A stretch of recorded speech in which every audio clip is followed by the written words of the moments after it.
Salam perfect. Halo Sobat Suara Satwa, kenalin aku Chois. Aku Lala.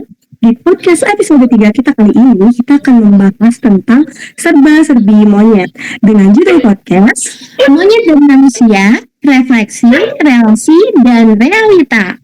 Nah, alasan kita memilih topik monyet nih teman-teman, karena monyet merupakan salah satu primata yang sering kali kita jumpai di Indonesia. Walaupun monyet berhabitat di hutan, tapi sayang sekali nih teman-teman, kita malah lebih sering menemukan monyet di perumahan. Bahkan kadang-kadang ada juga yang kita temukan di sirkus ataupun di notupen monyet kalau di luar, terutama di Jawa.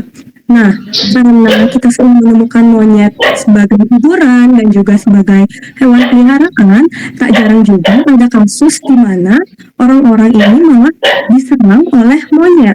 Bukan hanya oleh monyet peliharaan yang sudah mereka lewat saja, tapi ada juga monyet liar yang datang ke pemukimannya. Nah, berita ini menjadi salah satu berita yang booming karena kasus gigitan monyet ini walaupun sudah ada banyak, tapi tidak selumrah kasus gigitan anjing. Jadi saat orang-orang terkena gigitan monyet itu belum tahu nih gimana harus bersikap atau gimana harus mengambil tindakan terlebih dahulu. Tapi tenang saja Sobat Suara Satwa, karena di podcast kita kali ini kita sudah mengundang satu narasumber hebat, yakni seorang dosen dan fakultas kedokteran hewan yang juga sudah lama berkecimpung di dunia primata khususnya monyet ini. Oke, sebelum kita memanggil narasumber kita atau bertemu dengan narasumber kita akan melantunkan suatu slogan yang sering kali kita ucapkan di podcast ini. Sengaja Lala? Oke. Tangkap suaranya, biarkan ceritanya. Oke teman-teman, langsung saja kita undang Dr. Hewan Tuti selaku pembicara kita hari ini. Selamat sore dokter. Selamat sore. Oke, teman-teman izin mengenalkan ini adalah Dr. Hewan Tuti dan beliau sudah sering kali berkecimpung di bidang primata khususnya monyet. Beliau juga secara rutin melakukan pengecekan di monyet khususnya di monyet yang di Monkey Forest. Ya betul ya dok? Ya. Ya betul. Mungkin langsung saja kami di sini memiliki beberapa pertanyaan dokter dan pertanyaan awal tersebut akan ditanyakan oleh Lala. Silakan Lala. Baik dok, terima kasih atas waktunya. Di sini saya Lala ingin bertanya nih dok beberapa pertanyaan tentang monyet. Oke, langsung aja ke pertanyaan pertama nih dok. Apa yang dimaksud dengan monyet dalam konteks ilmiah dan apa perbedaannya dengan primata lain seperti kera? Mungkin dari dokter bisa menjelaskan. Ya. Kalau mau jelas banget, silakan buka YouTube saya. Saya juga ada YouTube ya, Dr. Hewan Tuti. Di sana ada satu topik yang judulnya perbedaan monyet dan kera. Ya, jadi sebetulnya primata, semua itu primata. Cuma yang membedakan monyet itu primata yang berekor ya. Jadi kalau misalnya ini kalau di Bali pasti tahu ya, set monyet. Ada di Sange, ada di Alas Kedaton, di Uluwatu, di Ubud, di Pulaki, itu semua berekor panjang. Ya, makanya berekor panjang disebut monyet ekor panjang. Primata lain juga ya, yang pokoknya yang berekor itu monyet. Sedangkan yang tidak berekor itu kera. Tidak berekor contohnya apa? Di Indonesia ada orang utan. Itu primata yang tidak berekor, itu dimasukkan ke istilahnya kera. Kemudian ada simpanse, ada gorila, ada siamang. Nah itu tidak punya ekor, itu kera. Jadi nanti kalau misalnya kalau orang awam sih tahunya semuanya monyet ya. Tapi kalau yang tahu nanti misalnya ketemu, oh ini monyet, oh ini kera. Itu bedanya. Iya, terima kasih dok. Mungkin emang kalau misalkan dilihat secara langsung gitu, apalagi orang yang belum tahu bedanya, mungkin emang kelihatan mirip ya dok antara monyet dan kera ini. Mungkin paling beda ukurannya aja kali ya dok yang bisa. Ya memang beda-beda ya. Baik dok, untuk pertanyaan selanjutnya dok, kira-kira kehidupan alami seperti apa monyet di alam liar? Apakah mereka cenderung hidup berkelompok atau tidak, dan bagaimana pola interaksinya di dalam kelompok tersebut? Ya, saya ambil contoh yang paling gampang ya, yang terutama yang di Bali ini adalah monyet ekor panjang. Tapi sebenarnya umumnya begitu. Jadi primata itu hidupnya berkelompok, ya. Satu kelompok ya mungkin sekitar 10, bahkan sampai pernah ada satu kelompok itu sampai 50 ekor. Biasanya dipimpin oleh seorang raja, ya, alpha male istilahnya. Jadi jantan yang dominan. Kemudian nanti didampingi oleh alpha female. Itu jadi memimpin kelompok. Dia selalu melindungi kelompoknya, alpha male ini. Kalau ketemu kelompok lain, nah itu pasti berantem ya mereka ya. Atau artinya begini, jadi setiap kelompok itu punya wilayah. Jadi wilayahnya dan mereka apal ya. Jadi dibatasi, nanti kalau misalnya ada kelompok lain masuk pasti diserang. Nah, itu kalau antar kelompok. Tapi di dalam kelompok sendiri, ya, jadi ini ada hierarkinya ya kalau di primata itu. Jadi alpha male, kemudian yang di bawah yang sub-subnya itu biasanya yang muda-muda. Yang terutama paling sering mempertahankan kedudukan itu adalah jantan.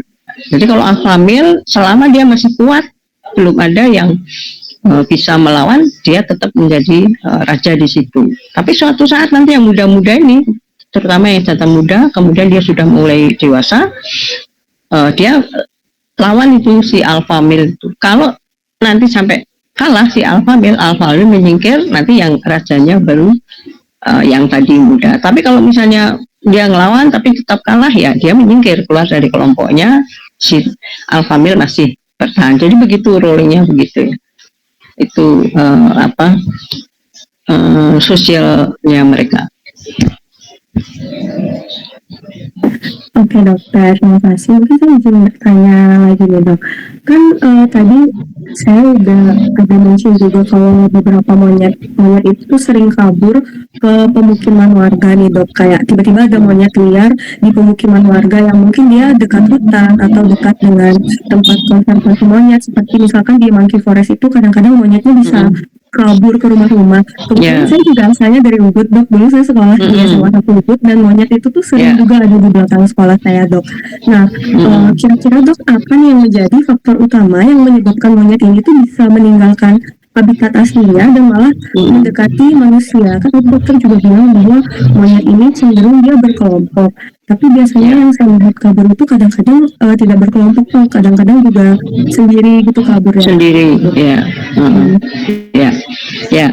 Jadi sebenarnya satwa liar ya itu adalah satwa liar itu kan hewan yang tanpa campur tangan manusia atau jadi dia hidup di alam liar, di habitat. Nah, syaratnya untuk dia bisa aman dan tidak istilahnya tidak menjadi hama atau tidak menjadi musuh manusia itu adalah habitatnya ya. Tujuan hidup satwa liar itu adalah cari makan untuk bertahan hidup. Kalau misalnya sumber makanan di habitatnya mencukupi, dia bisa makan di situ, dia tidak akan keluar dari habitatnya. Tapi sekarang kan, apalagi zaman sekarang ya habitat mereka itu semakin menyempit. Banyak sekali masalahnya, terutama manusia nih yang sering menjadi penyebabnya. Kalau nggak diburu atau pembangunan atau ya apapun yang membuat habitat itu menyempit. Kalau habitat menyempit, otomatis kan sumber makannya berkurang.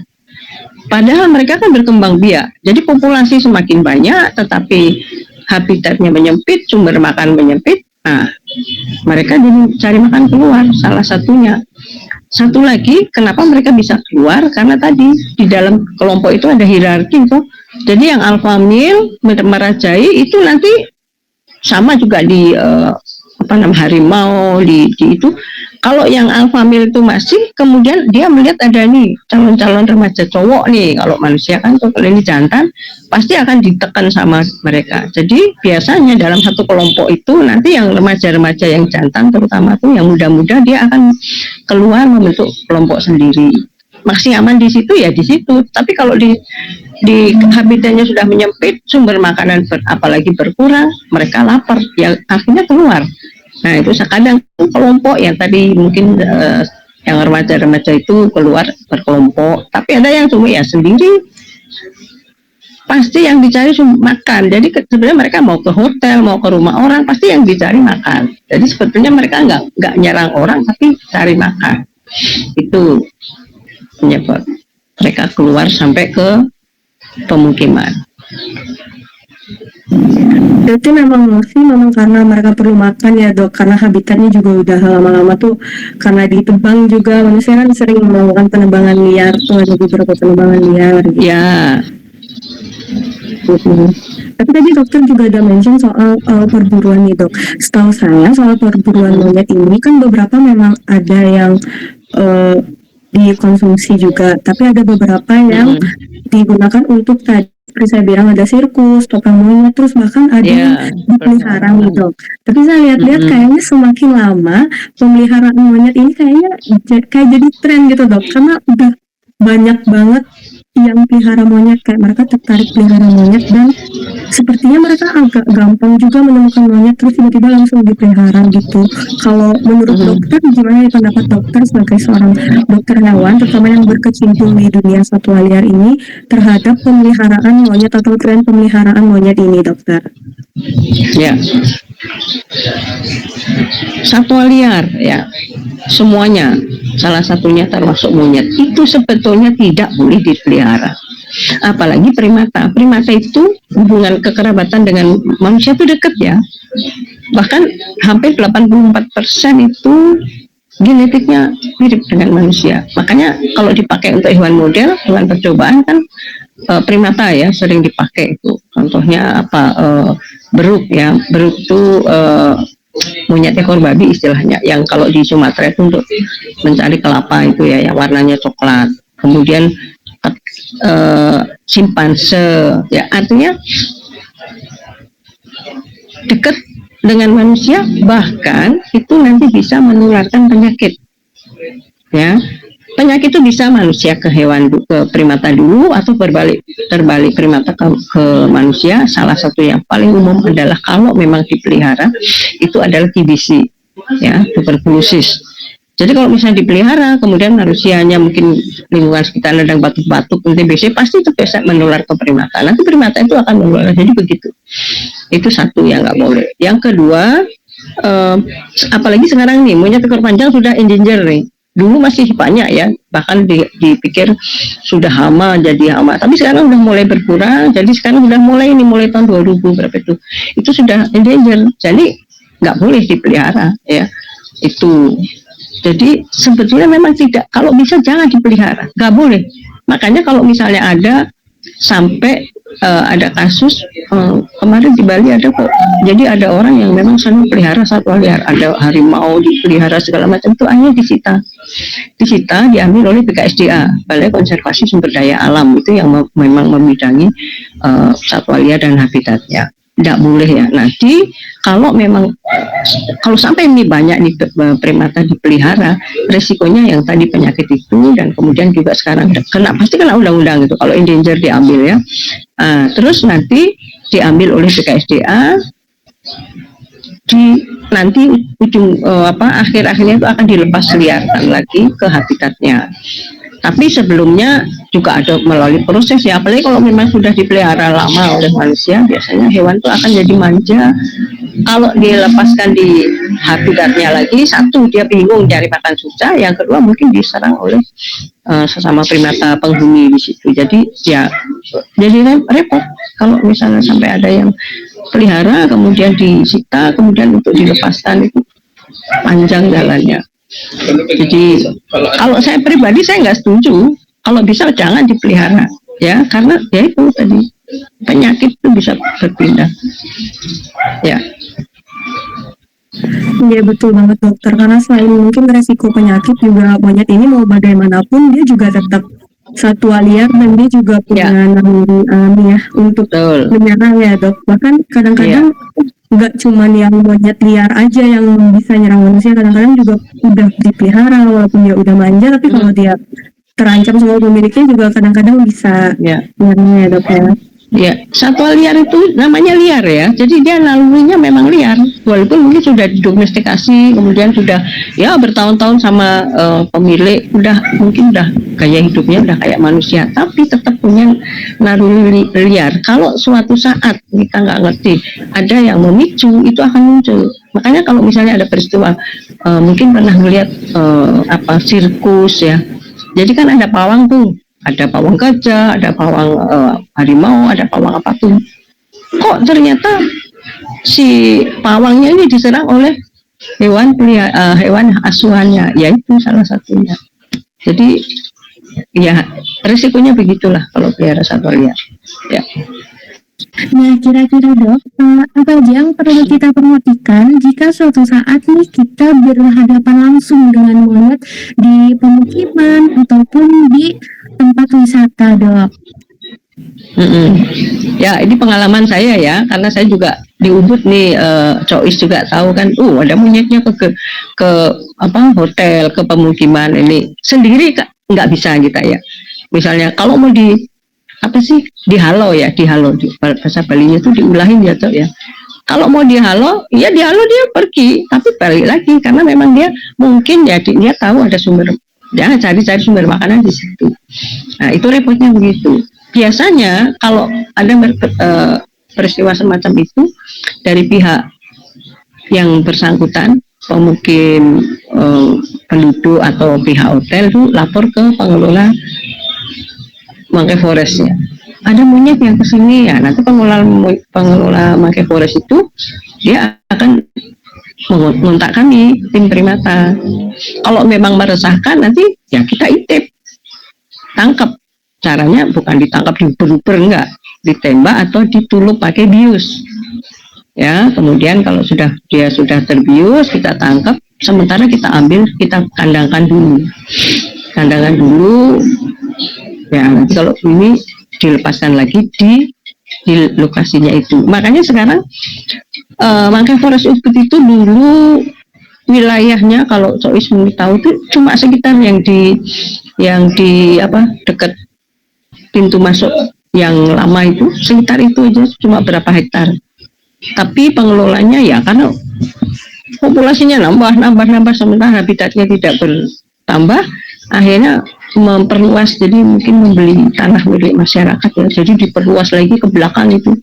Jadi kalau sampai ke arah New Kuning itu atau Jois kalau kamu tahu tuh, jadi sekarang diperluas lagi habitatnya supaya monyetnya tidak keluar lagi. Tetapi tetap saja ada ya masalahnya tadi, hierarki dan yang merasa alpha male itu ngusir-ngusirin, walaupun mereka sudah diperluas ini habitatnya, kemudian diberi makan juga, jadi istilahnya setengah liar ya. Jadi liar enggak yang di Monkey Forest itu, karena kalau liar kan tanpa campur tangan manusia, tapi kan mereka masih dikelola, di manajemennya itu masih diberi makan berapa kali sehari itu ya, dikasih supaya ya untuk menghindari kekurangan makan itu. Tapi ya tetap namanya monyet begitu ya, yang keluar juga masih ada tuh. Jadi ya kalau memang menemui di objek wisata, apalagi sampai mengganggu, kalau bisa ditangkap ya. Tapi nangkepnya ya nggak sembarangan nangkep, cari yang sudah pengalaman, cari yang punya peralatannya, nanti sementara dikarantina dulu, baru dicarikan solusi tempat untuk mereka dirilis ya. Oke Dok, mungkin kalau ketemu sendiri terus dia agak berbahaya gitu, mungkin bisa langsung lapor ya Dok, atau petugas yang lebih bertanggung jawab. Kalau memang itu wisata, lapor ke pengelola wisatanya, karena mereka tanggung jawab juga ya. Nah tapi itu kan kalau di tempat wisata nih Dok, di sini kami juga ada pernyataan mengenai suatu kasus predasi. Jadi Dok, beberapa waktu yang lalu sempat viral kasus yang dimana di Singkawang itu ada seekor monyet, dia tuh menggigit warga, dia tuh ke pemukiman warga, lari ke pemukiman warga, dan yang kedua itu kasusnya itu monyet peliharaan menggigit anak umur 7 tahun. Kalau dari sudut pandang dokter sendiri sebagai akademisi dan menangani satwa liar nih dok, bagaimana sebaiknya kasus seperti ini ditangani dok? Ya, Dok.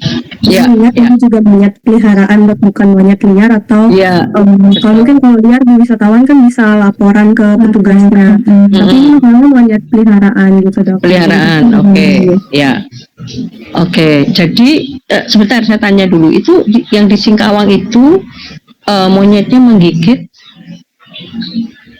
nggak dikandangkan ya? Katanya Kalau setahu saya, menggigit tetangganya begitu kalau nggak salah. iya, kalau nggak salah yang umur 7 tahun itu, yang saya baca, dia anak itu lagi main di sebelah kandang monyetnya ini. Mungkin karena dia lihat, Anda monyet gitu, terlalu terus dia dekat. jarang, ya terlalu dekat, terus Iya. dia main di situ. Terus mungkin Iya. monyetnya terganggu ya, terdistraksi, karena itu Iya, kan anak betul. kecil, dia nggak ngerti juga gimana. Nggak Terus ngerti, dia betul. serang gitu, Dok.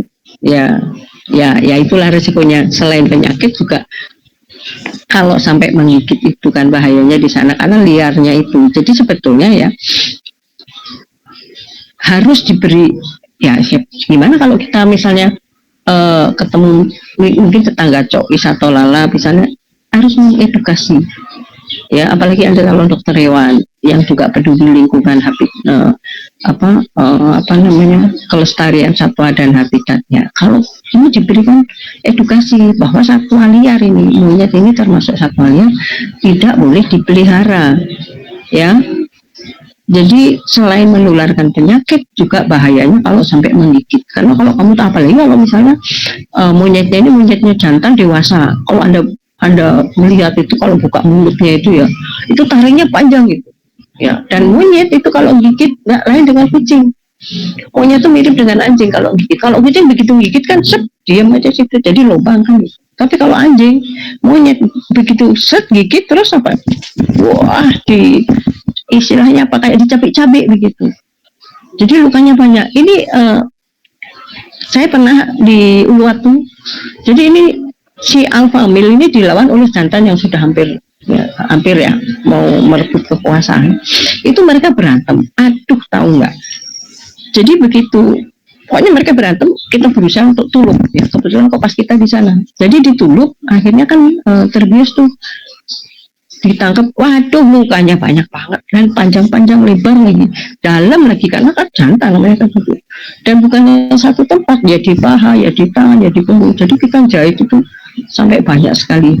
Nah, itu kalau manusia bayangkan, apalagi anak kecil, ya luar biasa. Dan itu bukannya masalah apa namanya dia mengurungkan penyerang enggak, bekas lukanya kalau misalnya tidak dipelihara, tidak dirawat dengan baik, itu infeksi sekunder banyak banget. Kalau sampai banyak lukanya kemudian infeksi sekunder itu nanti sistemik ya, jadi sepsis bahkan bisa menyebabkan kematian. Nah, itu hanya akibat gigitan, belum lagi kalau ada penyakit tuh. Jadi harus edukasi dulu ya, kemudian ya pokoknya harus diedukasi supaya monyet itu nggak dipelihara. Terus gimana caranya nanti ini arahan bahwa ada institusi yang namanya BKSDH. BKSDH itu menangani masalah satwa liar, kemudian lapor ke sana diserahkan, nanti BKSDH lah yang ngurus ya. Kemudian ini juga dikasih tahu juga untuk Joy sudah pernah masuk ke Monkey Forest Ubud bertemu dengan monyet sepanjang jalan. Nah, itu kalau misalnya jalan, kan biasanya monyet melihat kita jalan tuh, memperhatikan. Itu kalau kita lihat balik, jadi tatap mata beradu begitu, itu bahaya itu. Dikira kita menantang, itu bisa diserang. Nah, makanya kalau misalnya saya ngajak mahasiswa ke Monkey Forest, misalnya memang harus masuk ke dalam, saya kasih wanti-wanti, kalau ditatap monyet jangan tatap balik supaya tidak diserang. Ya, diserang tuh kalau misalnya kalau monyetnya nyerang satu, nanti dia kasih kode teman-temannya datang.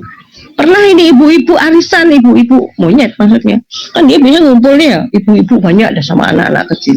suatu saat itu ada turis waktu itu, jadi lewat kemudian dia gemes lihat anak kecil yang di bawah itu anaknya si monyet, dia mendekati kan menatap, wih, begitu satu induknya nyerang yang lain, jadi ibu-ibu satu komplek arisan itu kali ya 7 ekor itu nyerang pembeli.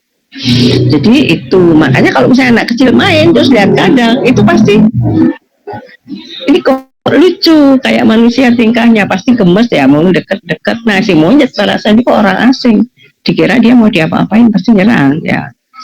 Memang kalau lihat monyet itu kalau kita misalnya ya kita mengamati aja, jangan deket, jangan mengintervensi, itu betah banget loh, lucu tingkahnya, kadang-kadang ada yang begini, ada yang main, ada yang itu bikin gemes. Makanya kalau melihara monyet hati-hati kalau ada anak kecil itu dia gemes itu diserang ya. Kemudian apalagi tadi yang satu dia yang satu tadi Lala, yang kedua kasusnya gimana? Yang pertama itu kasusnya yang menggigit anak kecil. Kalau yang kedua itu orang yang digigit, jadi ada warga yang digigit sama monyet yang ke pemukiman gitu dong. Jadi gitu. Ya pasti dia ke pemukiman, dia mau cari makanan, belum nemu makanan sudah dihalo-halo atau bagaimana sehingga menyerang. Itu yang saya bilang tadi. Oh, ditatap matanya aja kayak orang dah, kalau misalnya ada lagi rombongan duduk kita lewat terus natap apa, jadi orang aja berantem ya, apalagi sampah ya. Ya mungkin sering kayak gitu juga ya, karena saya kalau ke Bangki Forest itu kan kebetulan saya sembahyang juga di puranya. Jadi kadang-kadang mungkin kayak lewat, mungkin karena kita pakaiannya aneh gitu, terus kan bawa buah gitu, jadi ya, kadang-kadang juga menjadi sasaran untuk monyet Bantennya itu, kadang-kadang jadi sasaran untuk mereka juga. Karena buahnya itu kan menarik, pasti ya berwarna-warna ya, pir kuning, apel merah. Nah dia kan ya, selama di sini singkong, ubi, kemudian ya pisang. Jadi mungkin lihat yang aneh-aneh itu sama, memang ya pintar juga mereka sih. Oke, baik dok. Berarti kita kalau ketemu monyet tuh cukup kita amati aja dari jauh gitu ya dok. Ya. Karena kalau mendekat tuh nantinya dia malah merasa kayak ini kenapa ya akan terancam. Ya dok. Tapi ya memang masuk sih didiamin aja, diamati toh. Ini datang satu, nanti besok datang lagi, lebih baik lapor aja ke BKSDA gimana caranya supaya ya mungkin dipindahkan, diberi tempat untuk habitat dia supaya enggak. Itu tujuan utamanya bukan apa-apa, cari makan. Ya, sih dok. Karena juga mungkin selain tadi karena habitatnya yang udah tergusur kayak gitu kan, habitat liarnya mungkin juga kalau di konservasi itu mungkin nggak sesuai dengan maunya monyetnya itu, mungkin ya makanannya nggak sebebas di alam liar gitu, jadi dia masih udah terbiasa. Iya. Masih ingat kan kalau pelajar kuliah ada animal welfare yang ada 5 itu, nah itu salah satunya. Kalau misalnya kan kalau dipelihara atau di mana di karantina kemudian nggak dilepas, dia nggak nyaman kan, ada animal welfare yang kurang. Iya. Oke. Baik dok, jika tergigit nih dok, kira-kira langkah pertama apa yang harus dilakukan dan seberapa penting untuk langsung mendapatkan penanganan medis profesional dok? Mungkin boleh dijelaskan dok? Ya, kalau di Bangkai Forest, saya di Bangkai Forest saja yang paling sering ke situ ya. Tapi sebenarnya yang lain juga sama, di Uluwatu juga begitu, di Sangeh juga begitu. Jadi objek wisata ini menyediakan klinik.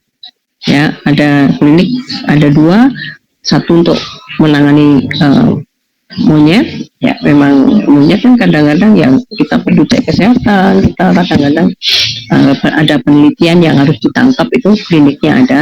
Ada juga klinik manusia, sehingga itu menjaga ya, siapa tahu ada yang digigit, karena kadang-kadang ya gitulah, karena lucu, apalagi orang-orang yang belum pernah lihat monyet tuh rasanya itu gemes gitu atau bagaimana mendekat. Nah, atau bawa makanan diminta kalau diminta kasih aja gitu ya, dan nanti monyetnya lari.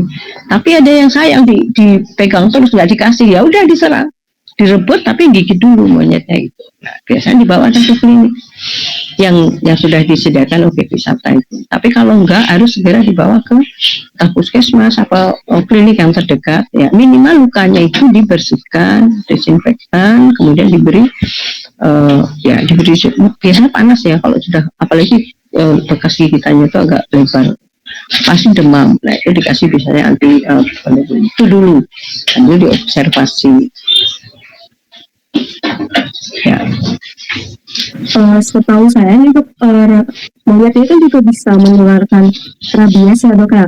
Mungkin kalau misalkan kita digigit sama monyet itu kita juga bisa cari vaksin rabies gitu mungkin kali ya dok ya, kalau misalkan digigit sama monyet liar, terutama yang belum pasti apakah dia sudah divaksin atau belum gitu ya dok. Ya untuk jaga-jaga sih biasanya, karena hewan pembawa penular rabies kan salah satunya adalah monyet. Tapi sebenarnya ya, jadi saya sudah ke Sangeh, kemudian ke Ubud itu diamati waktu rabies sedang meledak di Bali. Jadi monyet-monyet udah pada, turis sudah takut lagi monyet soalnya pembawa rabies kan gitu, nanti bisa digigit monyet bisa rabies. Nah rabies itu sebenarnya penularannya lewat apa sih? Lewat gigitan toh. Yang membawa siapa? Yang paling utama adalah anjing. Nah setelah diamati yang di wisata ini ya, monyet-monyet itu takut dengan anjing. Jadi kalau misalnya ada anjing, dia udah lari ke atas pohon. Jarang ada anjing yang sampai sempat menggigit monyet. Ya, jadi dulu kita pernah di Ubud itu, pengelolanya gimana ini, kita banyak dikomplain, turisnya jarang, maksudnya nggak mau datang ke sini takut ini rabies. Gimana cara membuktikan rabies dan gitu, apa kita harus vaksin? Kalau vaksin itu berapa ribu monyet vaksinnya seperti itu. Tapi setelah ya referensi banyak, publikasi banyak, belum pernah ada kasus monyet yang menggigit dan menularkan rabies. Karena secara ya tadi dilihat monyet itu takut dengan anjing, dan anjing itu gigit anjing sampai menggigit monyet itu bahkan belum pernah dilaporkan. Dan dengan adanya, saya sendiri dulu turun apa istilahnya turun gunung, begitu ada rabies meledak di Bali itu langsung kami bergerak. Jadi yang kita utamakan apa, anjing-anjing yang di luar nggak ada pemiliknya kok, yang masuk ke kawasan itu kita tembakin semua dengan bius, kita tangkepin ya. Jadi nanti anjing-anjing itu ya diserahkan ke pengelola mau diapakan gitu, tapi yang jelas anjing liar dibasmi. Nah itu yang di objek wisata. Tapi kalau yang dimakan di Jawa kayak atau di mana ya saya nggak tahu. Tapi lebih bagus kalau memang mencurigai atau ya takut supaya nggak tertular, ya lebih bagus juga diberi suntikan terapi. Gitu. Berarti kalau misalkan memandang dari segi kesehatan itu, mungkin dari monyet itu tadi kayak dokter bilang lebih banyak menularkan kayak TBC gitu mungkin ya dok ya, kalau dia dipelihara sama manusia atau yang paling umum TBC ya. Itu udah pokoknya asal dengan manusia itu pasti sumbernya dari manusia dulu, nanti primatanya yang menularkan juga. Oke dokter, mungkin kalau dari kami pertanyaannya udah cukup seperti itu saja. Tapi sebelum mengakhiri podcast ini, kami mungkin ingin dengar closing statement dari dokter. Apakah dokter mungkin memiliki pesan terhadap kami teman-teman calon dokter hewan atau teman-teman lainnya yang sekiranya nanti tertarik dengan monyet atau mungkin tidak sengaja ketemu dengan monyet di lingkungan sekitar ya dok? Ya, dan seperti yang tadi sudah saya jelaskan. Jadi Anda ini ikut berperan ya di dalam satu melestarikan satwa liar dan habitatnya. Apalagi Indonesia ini kan sumber daya ini banyak ya. Jadi usahakan untuk memberikan edukasi. Ya itu juga salah satu peran dari seorang dokter hewan yang peduli dengan satwa liar.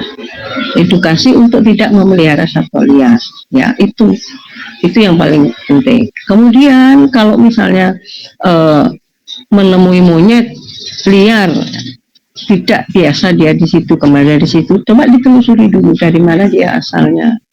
Biasanya sih nggak jauh dari si monyet yang mungkin sendiri lepas ke pemukiman, itu pasti ada kelompok apa di situ.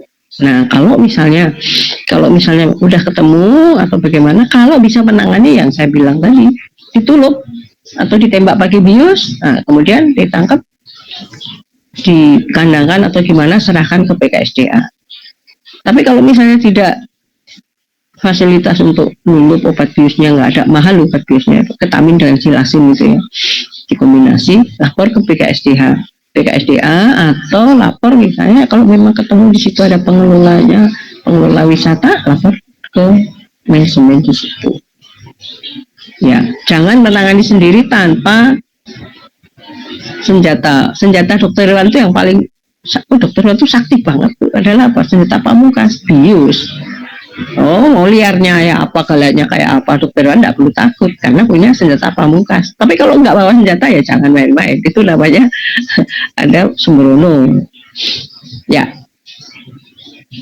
Benar dok, apalagi kalau sendiri terus tangan kosong memang lebih baik. nah, itu namanya gitu. itu menantang ya, menantang bahaya, menantang ya. Baik, terima kasih dokter. Silakan. Nah, teman-teman, kita sebagai calon dokter hewan, kita harus bisa menjaga satwa liar, contohnya seperti monyet, karena bahwasanya mereka adalah hewan liar. Jadi, ketika habitat mereka rusak, mereka sering bisa mendekati pemukiman manusia untuk mencari makanan. Karena itu memang naluri mereka. Meskipun monyet tampak lucu, memelihara monyet sangat berisiko, karena mereka bisa menjadi agresif.